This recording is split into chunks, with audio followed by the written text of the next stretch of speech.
Welcome to this video. This is Louis Kroon and I want to thank you for listening to the video. My topic today is to re-energize your goals, your personal goals during tough times. We all know that vision and action will change the world, will change you one person at a time. If you like my video, please subscribe or ring the bell and be informed of my upcoming videos. The opening question is really, what is your purpose? Where does your road lead to? What is your vision? And how do you get there every week? Do you get there every week? How can you make a difference? And what is the most important things in your and in my life? So this video deals with a case study that you need to think about, and then a renowned example in terms of Viktor Frankl. So let's start with the first exercise. Right, let us start with core goals. Those things that is the most important to you in your life. It might be at this point in time your health, or it might be to tour the world and experience happiness, or to get a new baby, or to get married. The interesting thing is when I ask a lot of people what are their most important things in their life, that it boils down to love, care, to be kind to others, for others to be kind towards you, to have a long, happy life. So in the exercise, the next exercise, the oval on that side, I'm going to ask you to draw your oval on your side and pause the video and think about this exercise.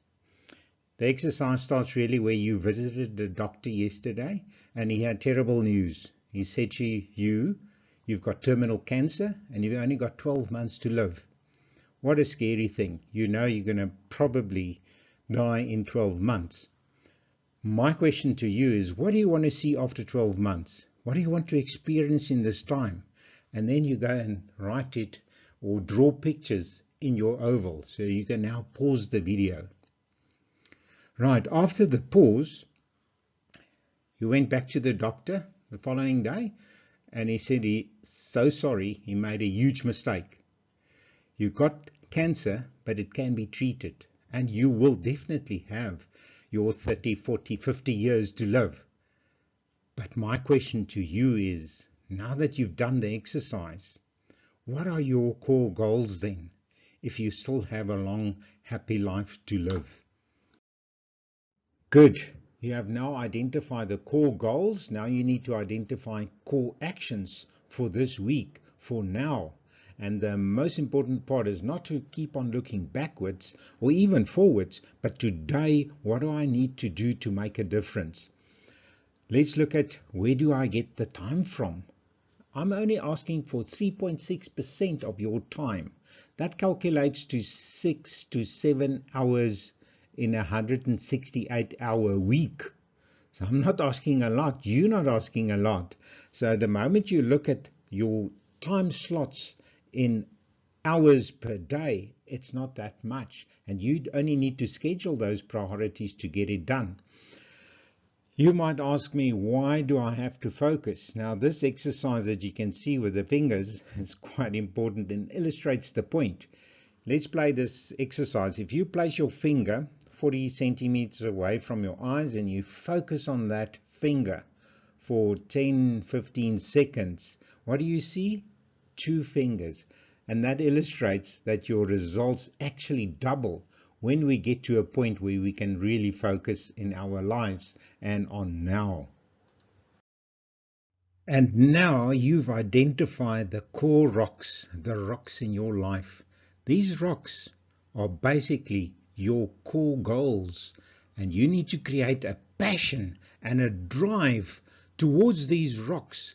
Build your life on a rock and your house will stand, and my house will stand. Now you have your rocks. The next video we're going to talk about execution of actions.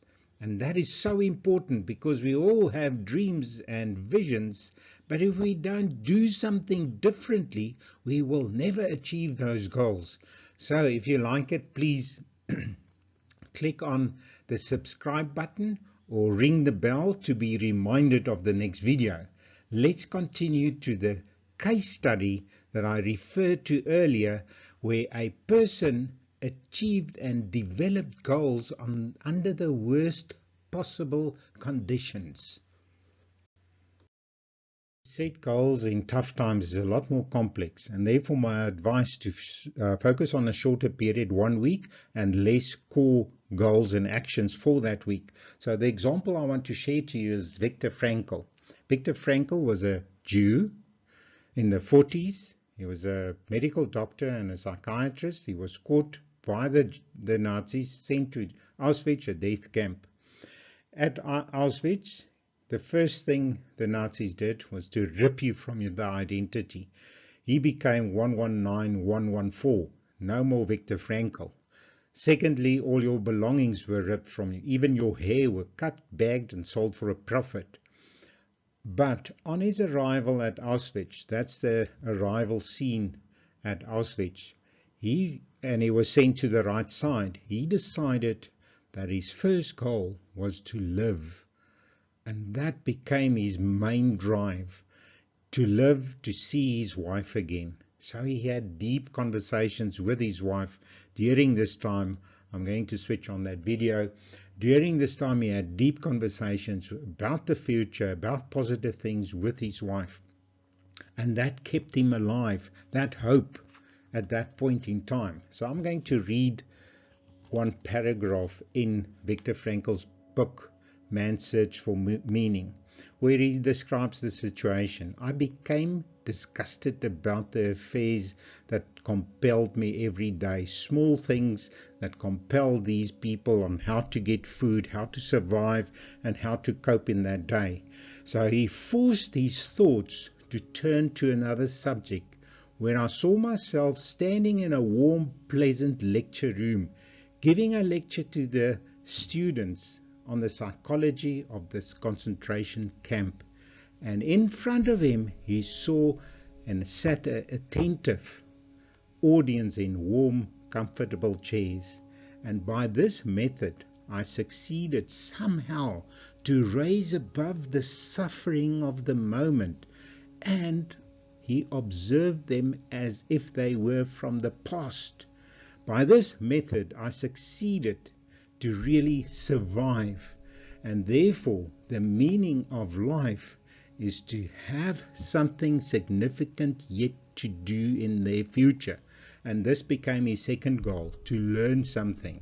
And his whole psychology was based on this meaning that we all have as human beings. The third goal was to help somebody. Imagine this. Despite the sufferings, he wanted to help other people using his medical skills, but also his psychological skills, where people, that's a common occurrence in the camp, where people want to take their own lives. And he reminded them about their future and their core goals, and that prevented them from taking their own lives. So Viktor Frankl's story is really, the bottom line is, you and I need to have something significant yet to do in your future. And you have already identified them in that oval. So let's move on to the closure.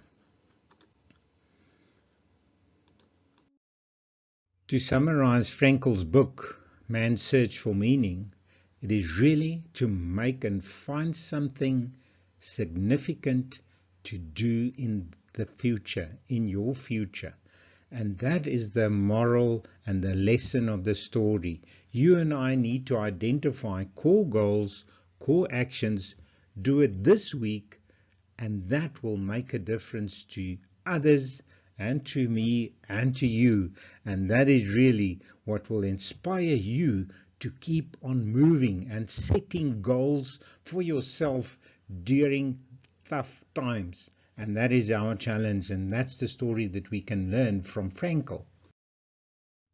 My challenge to you is to identify your rocks and your actions that you can execute this week that will make a difference in the future, something significant yet to do in your future.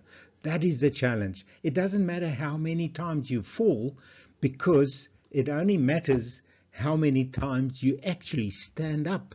And as long as it's one more time, then you will know you're on your way to your true north, your future. And that will create not only a motivation and a drive from within, but it also will influence other people. Thank you very much for listening to my video on goals. My next video will cover the execution part. If you like this video, forward it to a friend, subscribe, ring the bell to be aware of the next video coming. Thank you very much for listening, and all the best.